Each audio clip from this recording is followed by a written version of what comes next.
샬롬. 오늘 성도의 비전, 조금 전에 말씀드렸던 여러분이 어디서 왔는지, 그리고 누구인지, 어디로 갈 것인지, 그리고 무엇을 할 것인지에 대한 이 질문이 요한복음 13장 말씀을 들어서 여러분들과 증거하며 은혜받는 그런 시간들을 갖기를 원합니다. 요한복음 13장은 굉장히 중요한 사건입니다. 예수님의 공생의 3년 반의 사역이 이제 마무리되는 단계에서 그 시작하는 중요한 터닝 포인트가 있습니다. 이 터닝 포인트가 시작되기 전에 요한복음 13장 1절 2절에서는 아주 중요한 두 가지 역사가 이렇게 일어나고 있습니다. 읽어드립니다. 6월절 전에 예수께서 자기가 세상을 떠나 아버지께로 돌아가실 때가 이른 줄 아시고 세상에 있는 자기 사람들을 사랑하시되 끝까지 사랑하시니라. 마귀가 벌써 시몬의 아들 가룟 유다의 마음에 예수를 팔려는 생각을 넣었더라. 아멘. 이 말씀에서 지금 6월절이란 이스라엘의 최대 명절이면서 그 구원받은 것을 기뻐하는 명절입니다. 예수님은 공생에 사역할 때 공식적으로는 네 번째 맞는 6월절 명절입니다. 그래서 이 6월절이 될 때 예수님께서 하셨던 것은 뭐냐면 자기 때가 지금 다 되었다는 것을 알았다는 것입니다. 자기 때 자기가 죽었을 것을 아시고 하늘에 오를 것을 알았습니다. 누구가 불렀냐면 창세전에 불렀던 하나님이 이제 예수님을 이 땅에 보내셨다가 다시 하늘로 오게 하는 그런 때를 알겠다는 것입니다. 아마 인류 역사상 가장 위대한 순간의 때입니다. 근데 여러분 꼭 아셔야 될 것이 개인적으로, 국가적으로, 사회적으로 중요한 때에 반대로 악한 것도 가장 중요하게 역사한다는 것입니다.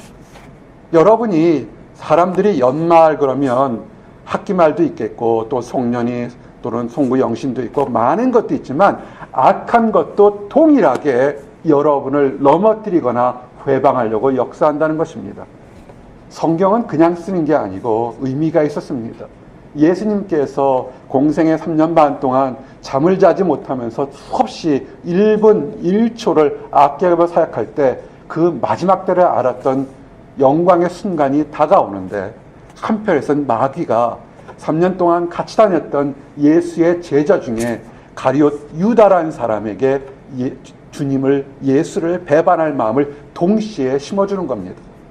마치 영화를 보게 되면 한쪽에 징조가 있게 되면 음산한 음악과 함께 또 다른 분위기를 연출하는 그런 것들입니다. 여러분들의 시간은 지금 어느 시간들입니까? 바쁘게 학기말로 달려오고 있습니까? 깨어 여러분들의 2016년 마지막과 2017년에 어떤 일이 있을지를 깨어 기다리십시오. 기도하셔야 됩니다. 악한 것들도 여러분이 2016년 승리했다면 회방하려고 할 것입니다. 넘어졌다면 더 넘어지는 상태로 비참하게 만들려는 또 계획가 있다는 것입니다.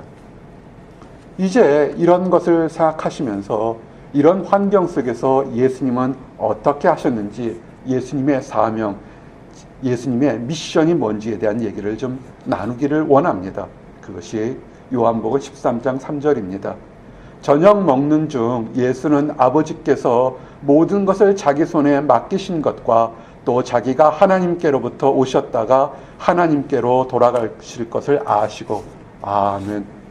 여러분이 이 말씀을 얼마나 깊이 묵상했는지를 한번 질문하고 싶습니다.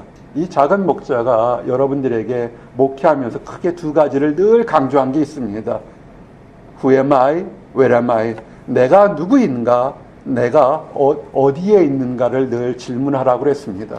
예수님이 이 가장 중요한 순간에 이것을 질문한 것입니다. 예수님이 내가 어디서 왔는가? 내가 어디서 왔는 것을 봤을 때 예수님은 자기가 어디서 본 줄 알았습니다. 영광이 있었던 하늘로부터 왔다는 것을 정확히 알고 있었습니다.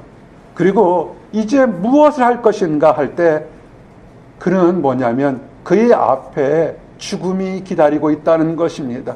처절한 고통과 죽음과 조롱이 앞에서 기다리고 있다는 것입니다. 그리고 어디로 갈 것인가? 그러나 지금 눈에 보여서 망하는 것 같고 고통이 있지만 그러나 가장 영광스럽게 하늘로 올라갈 것이라는 것을 안다는 것입니다. 그리고 하늘로 올라가는 것이 그를 위해서 해야 될 것, 하늘로 올라가면 그 인류 역사상 가장 위대하게 하나님 우편에서 모든 영광을 받을 것을 아셨다는 겁니다. 그럼 이제 마지막 질문이 내가 누구인지, 어디서 왔는지, 어디로 가는지를 알면 예수님은 무엇을 할 것인가 하는 것이 우리의 관심사입니다. 여러분은 어디서 오셨습니까? 높은 곳에서 오셨습니까? 낮은 곳에서 오셨습니까? 여러분을 돌아보시기를 원합니다. 그래서 높은 곳에 와서 더 높은 곳을 가기를 원했는지, 낮은 곳에 있기 때문에 높은 곳으로 가기를 원했는지 여러분 자신을 돌아보십시오. 그리고 내가 누구인지. 그러면 이제 여러분들이 하나가 생기는 게 뭐냐면 내가 2017년에는 내가 무엇을 해야 될 것인지에 대한 생각들이 들 것입니다. 예수님께서는 이 모든 것을 하셨을 때 그가 한 것은 뭐냐면 가장 낮은 자리에 겸손하게 봉사하는 자리로 돌아가는 것을 예수님이 하셨습니다. 그것이 요한복음 6장 38절 39절부터 이어지는 말씀인데 내가 하늘에서 내려온 것은 내 뜻을 행하려 함이 아니요 나를 보내신 이의 뜻을 행하려 함이니라. 나를 보내신 이의 뜻을 내가 주신 자 중에 내가 하나도 잃어버리지 아니하고 마지막 날에 다시 살리는 이것이니라. 아멘. 예수님의 해야 될 것은 뭐냐면 하나님의 뜻을 이루기 위한 것이고 하나님의 뜻은 뭐냐면 하나님께서 이 세상에 사람들을 주셨대 그 주신 사람들 하나도 잃어버리지 않게 하는 것입니다. 그 사람이 잘난 사람이든 그 사람이 부족하고 못난 사람이든 예수님은 한 사람이라도 그 사람을 잃어버리지 않게 하려는 것입니다. 그러면 이제 질문할 것이 뭐냐면 어떻게 예수님께서 그 뛰어나거나 또는 죄 지은 사람까지도 한 사람도 잃어버리지 않게 하는 하우라는 질문을 던지게 됩니다. 성경은 뭐라고 그러냐면 요한복음 1장 29절에 보라 세상 죄를 지고 가는 하나님의 어린 양이로다. 아멘. 세상 사람들을 구원해야 되는데 어떻게 구원하냐면 세상 사람들의 더럽고 추한 죄들이 있으니까 그 모든 죄값을 다 지고 어린 양 죽어야 된다는 것입니다. 하나님 안에서 대신 죽어야 되는 그런 어린 양으로 그 예수님의 역할을 해야 된다는 것입니다. 왜 죽어야 될까요? 우리가 마음속에 작은 미움 하나가 엄청난 큰 결과를 가져오는 것을 알게 됩니다. 도덕적인 죄, 형법적인 죄, 이 죄에 대한 반드시 처벌을 받게 됩니다. 사람들은 죄 때문에 죽을 수밖에 없습니다. 죄 때문에 불행하고 죄 때문에 다투게 됩니다. 그래서 예수님께서는 그 죄를 내가 다 끌어안고 대신 십자가의 그 형벌로 죽을 테니까 자유하라고 얘기를 한 것입니다. 누가복음 24장 7절에 보니 인자가 죄인의 손에 넘겨서 십자가에 못 박히고 제3일에 다시 살아나리야 하리라 하셨느니라. 아멘. 마음이 착한 사람들이 이렇게 얘기할 수 있습니다. 너 힘들지? 잘못한 거 있지? 내가 잘못한 거 내가 대신 죽어줄게. 이렇게 할 수 있는 사람, 정말 의로운 사람이 있을 수 있습니다. 100만 명 중에 한 명 할 수 있습니다. 근데 그 사람이 대신 죽는 것이 내 죄를 정말 얼마나 용서할지는 우리는 궁금합니다. 왜냐하면 그 사람은 죽었기 때문에 그렇습니다. 단 한 가지, 너의 죄를 내가 대신 짊어지고 내 죄를 용서한다는 사인이 뭐냐면 사람이 할 수 없는 죽음에서 부활한다는 것입니다. 그래서 예수님께서 죽고 부활하심으로 인해 우리 죄를 용서하겠다는 것을 보여주기를 위하셨던 것입니다. 그리고 또 한 가지, 그렇게 십자가에 죽고 부활하신 그 주님, 예수님이 우리의 주님인 것을 증거하기 위해서 그런 것입니다. 사도행전 2장 36절에 그런즉 이스라엘 온 집은 확실히 알지니 너희가 십자가에 못 박힌 이 예수를 하나님이 주와 그리스도가 되게 하셨느니라. 아멘. 예수님의 이 뜻을 모르고 조롱하며 십자가에 못 박혔던 이스라엘 백성들에게 성경은 여전히 사랑과 용서의 말씀으로 너희들을 구원하기 위해서 너희들에게 주인이 되기 위해서 십자가에 못 박혔다고 얘기를 하고 있습니다. 예수님은 이 사역을 알고 있었던 것입니다.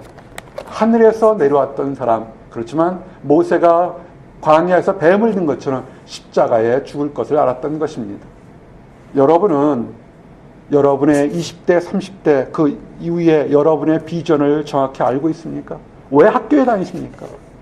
그냥 졸업하면 막연히 직장이 있을 거라 보십니까? 뭔가 여러분에게는 비전이 있어야 합니다. 아셔야 합니다. 학업 공부하는 것보다 더 처절하게 내 인생의 비전이 무엇인지를 알 때 사람은 달라집니다. 예수님은 아셨습니다. 나는 세상 죄를 지고 가는 하나님의 어린 양이라 알았습니다. 그것을 깨닫고 나서 그가 일어섰습니다. 근데 그 전에 하나 중요한 것을 하나 또 아셔야 됩니다. 예수님이 이렇게 인생에서 가장 크고 중요한 것을 깨닫고, 물론 이미 그전에도 알고 계셨지만 깨닫고 이제는 그것을 증명하기로 시작하는 첫 번째 장소가 어디냐면 함께 떡을 나누던 장소입니다. 여러분, 식사하는 거요, 이거 우습게 생각하지 마십시오. 특별히 가족들이 함께 식사하는 거, 교회에서 사랑하는 성도들과 함께 식사하는 거, 또한 여러분의 다정한 연인들과 식사하는 거, 그 자리는 그냥 밥만 먹는 자리가 아니라 가장 하나님의 축복과 하나님의 은혜를 나눌 수 있는 중요한 자리인 것입니다. 시편 128편 말씀이 뭐였습니까? 여호와께 복을 받는 사람이 뭐라 했습니까? 남편과 아내와 자녀가 한 상에 둘러 먹고 마신다고 했습니다.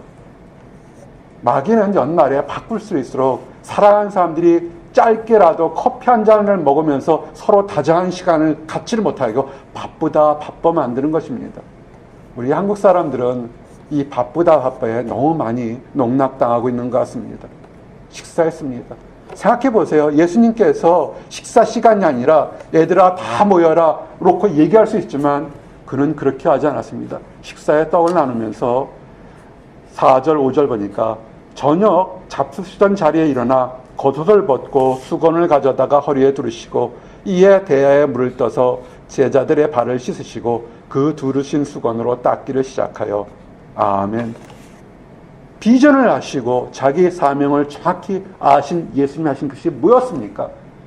인생의 목표를 아신 예수님이 하셨던 것은 뭐냐면 제자들의 발을 씻겼다는 것입니다. 제자들의 발을 씻기는 것은, 이것은 그 당시 관습에서 미천한 사람, 작은 자가 하는 얘기입니다. 어느 집안에 잔칫날이나 외부에 들어온 사람이 있으면 종을 시켜서 그 손님의 발을 씻게 했던 것이었습니다. 주인이 하지 않습니다. 그러면 이 만찬장에 있을 때, 사람들이 다 걸어다녔던 만찬장에 있을 때 예수님의 발을 누가 먼저 씻겨야 됩니까? 사랑하는 제자들이 가장 먼저 물을 떠서 예수님의 발을 씻겨야 합니다. 아니면 예수님을 사랑하는 사람이 있다면 주인을 불러서 그 주인의 일하는 하인을 불러서라도 예수님의 발을 씻겨야 합니다. 제자들 누구도 그렇게 하지 않았습니다. 다들 6월절 만찬이라고 그 큰 만찬에 먹고 마실 생각만 했지 예수님의 발을 씻을 생각은 아무도 하지 않았다는 것이었습니다. 근데 예수님이 겉옷을 벗었습니다. 성경에서 겉옷을 벗었다라는 그런 표현은 뭐냐면 체면이나 어떤 직이나 이 모든 것을 낳고 겸손한 모습이 겉옷을 벗은 것입니다. 엘리야의 제자가 엘리사가 있을 때 그가 엘리사에게 뭡니까? 엘리야의 겉옷에 대해서 탐닉하는 것을 여러분 성경을 보신 것을 기억하시기 바랍니다. 겉옷을 벗었다는 건 뭐냐면 가장 겸손한 모습의 하나의 상징인 것입니다. 발을 씻겼습니다. 발을 씻기다가 그때 딱 됩니까? 그 중에 사랑하던 제자 한 사람인 베드로가 화들짝 놀랐습니다. 아, 내가 너무 피곤해서, 너무 배가 고파서 내가 해야 될 일을 하지 못해서 얘기를 합니다.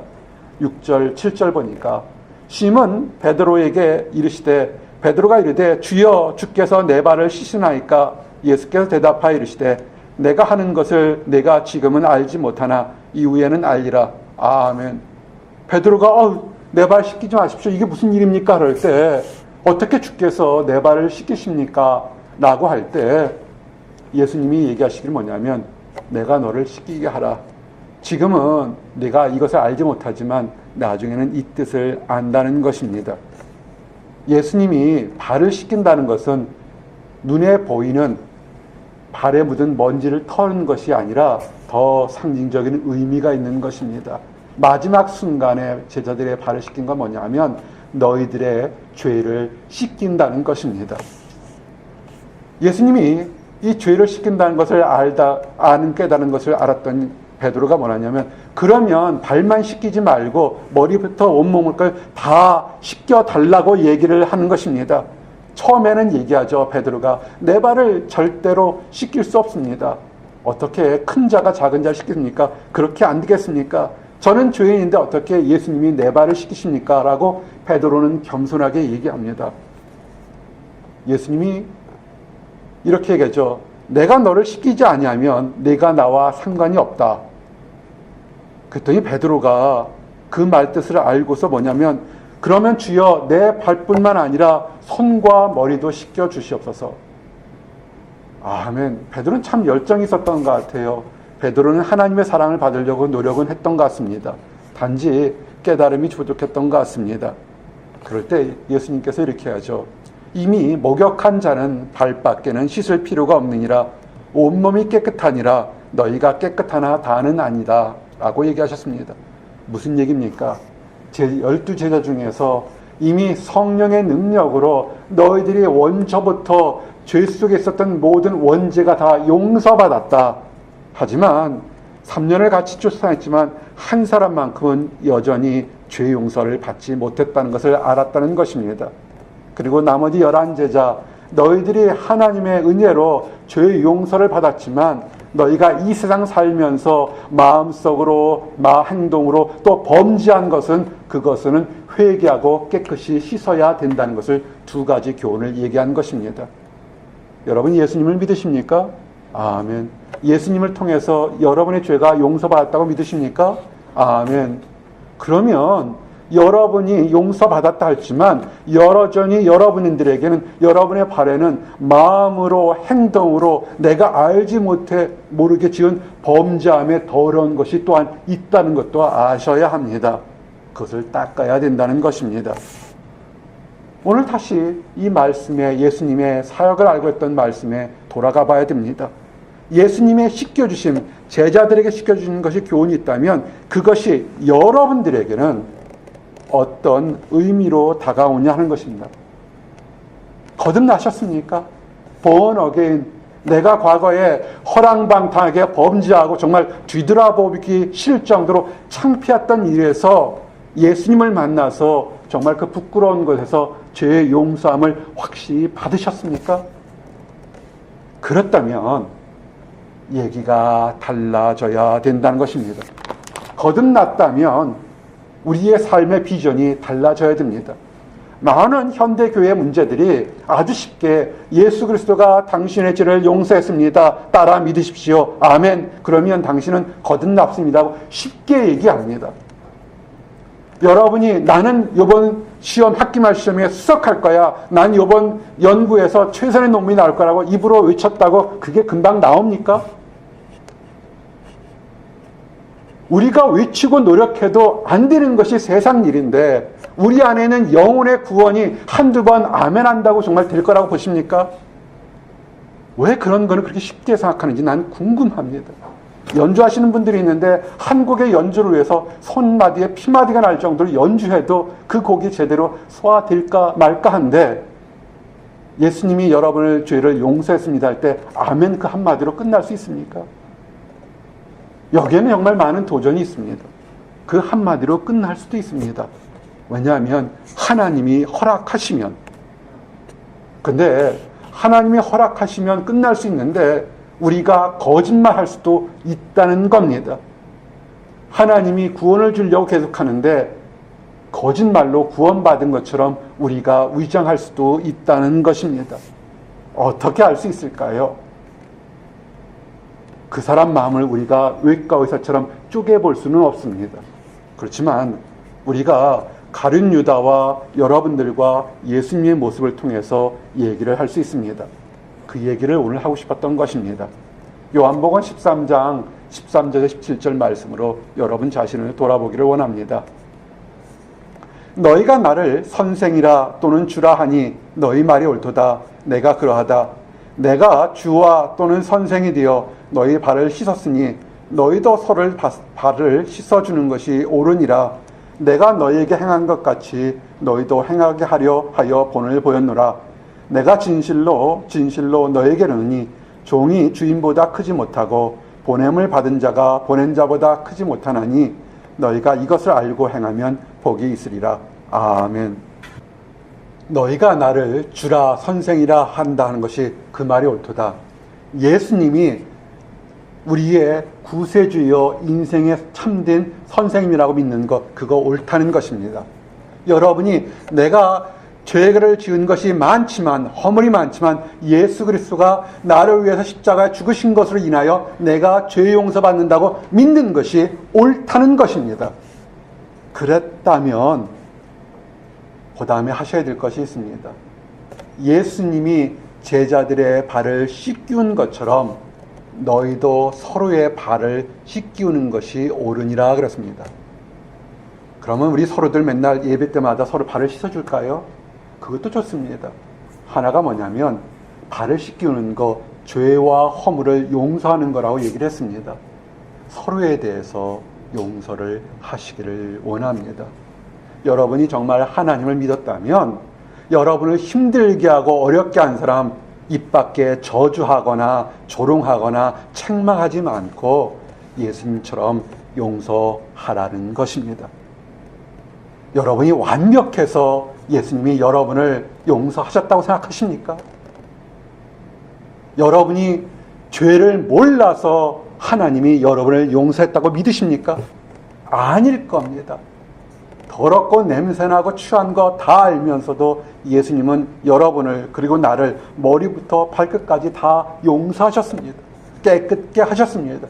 깨끗게 했는데도 철없는 어린아이처럼 다시 진흙탕물에 들어가서 첨벙첨벙 거릴 때도 먼저 허리를 동이시고 그 발을 닦아주신 예수님의 사랑과 용서를 기억하시기 바랍니다. 70번씩, 7번씩 70번이라 할지라도 베드로는 질문합니다. 형제가 나에게 잘못하면 몇 번 할까요? 그 당시 이스라엘 관습법에는 사유의 가장 관대한 법은 3번입니다. 같은 죄를 반복해도 3번 용서해 주라 그럽니다. 근데 베드로는 뭐라면 7번이라도 용서할까요? 베드로가 예수님 만나서 믿음이 엄청나게 이 포용력이 엄청 커졌습니다. 그 당시 할 수 있는 사유의 관습법의 2배 반이나 넘었습니다.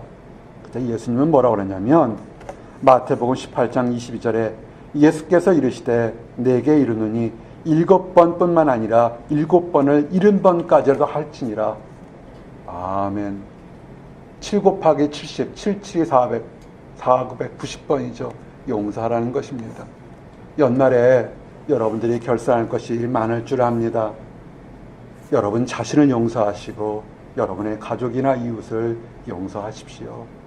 우리가 잘못을 용서받은 것처럼 용서하심으로 우리 안에 있는 먼지와 상대방의 먼지를 털고 새롭게 나가시기를 원합니다. 믿음이 있다면, 구원받았다면 우리가 새롭게 되는 게 뭐냐면 에베소서 4장 31절 32절처럼 너희는 모든 악독과 노함과 분냄과 떠드는 것과 비방하는 것을 모든 악의와 함께 버리고 서로 친절하게 하며 불쌍히 여기며 서로 용서하기를 하나님이 그리스도 안에서 너희를 용서하심과 같이 하라. 아멘.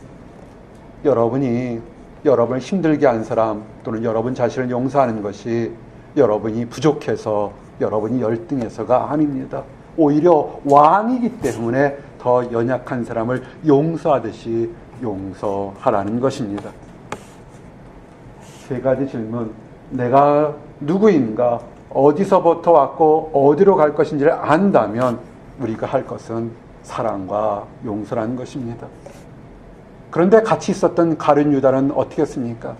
그가 세상에서 왔다가 그의 목적은 뭐냐면 돈을 바라보고 예수를 팔아보는 것으로 그것을 갔던 가장 비참한 일을 했던 것을 기억하시기 바랍니다.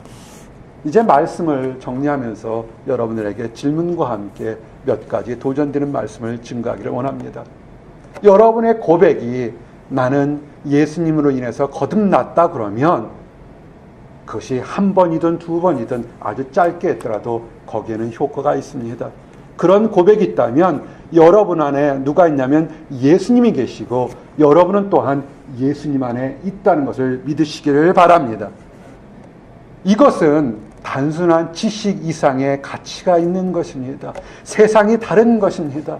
여러분 안에 지갑 안에 카드가 하나 있는데 무한정 쓸 수 있는 신용카드가 있고, 그리고 지금 갚지 않고 평생 갚지 않을 수 있는 신용카드가 있다면 여러분이 지금 남루한 옷을 입는다 할지라도 여러분의 인생과는 다르게 될 거라고 여러분 생각하시지 않겠습니까?